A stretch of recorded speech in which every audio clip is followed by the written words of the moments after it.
Tonight, I want to present some insight of the research I conducted with Melina Germs, who is also a researcher in the Gonacci project, and other wonderful colleagues from Germany and France.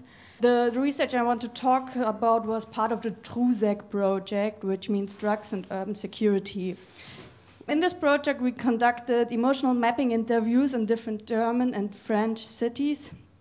Emotional mapping is a qualitative interview method which aims to learn more about the experiences, everyday life and emotion of drug users in the city.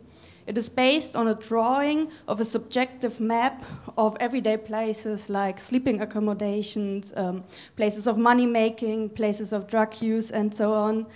And the interview draw their everyday place on the map and mark them with different colors which symbolize different emotions.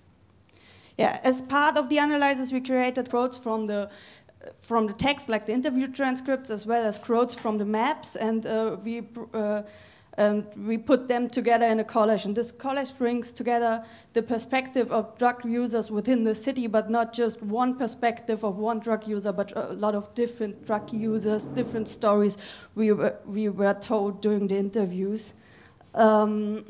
And it's thanks to Melina's efforts that the college from the different cities are now part of the Gonacci archive and all translated into English. Today I would like to show you just one detail, as you can see here, from a college from Munich, a city where I conducted interviews. This part of the college deals with the experience of homelessness. As you can see, there are 4 text quotes from the interview, as well as 4 quotes from the drawings from the map.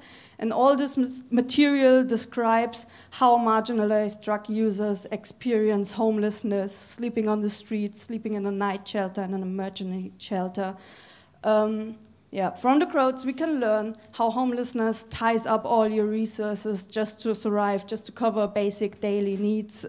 As one interview pointed out, and I want to read this quote, "Because when you're on the street, you live from one day to the next. It takes all your strength and all your energy. You have to organize something to eat, something to drink, then tobacco and some kind of drugs. And so you don't even think about moving forward. There's no chance to anyway." I find this a really impressive description of the homelessness life. And on the other hand, there are emergency shelters, which are important places to sleep for one night, for even more nights, for months. And these are highly ambivalent places to stay for the different people I interviewed.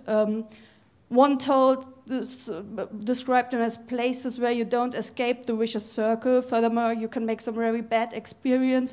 These experiences are symbolized by the colors red, violet, and blue, which stand for aggression, hate, insecurity, and risk.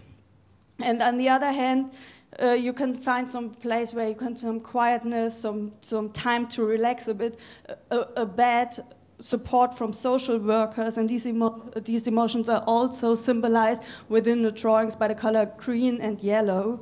And as you might see or have recognized, also one interview called the emergency shelter a home, which stands there Zuhause in German. Just to have one step further outside, to zoom a little bit outside, this is a picture of the whole college from Munich, which draws attention on further topics such as drug consumption in public places, encounters with the police, everyday life as the drug support facility, and so on.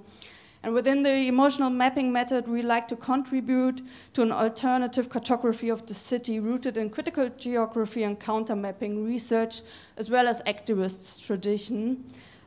Instead of quantitative objectifying maps of drugs based on criminal statistic or syringe found, it is our aim to map the drug users' experiences and emotions.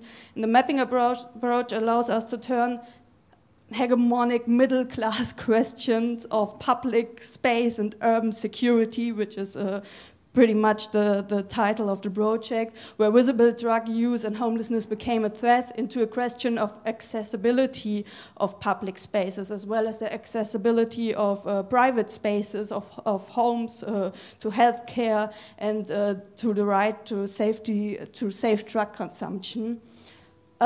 Yeah, that said, I just want to show you where you can find the whole collection, and invite you to have a look at the emotional mapping collars. Thank you for the attention.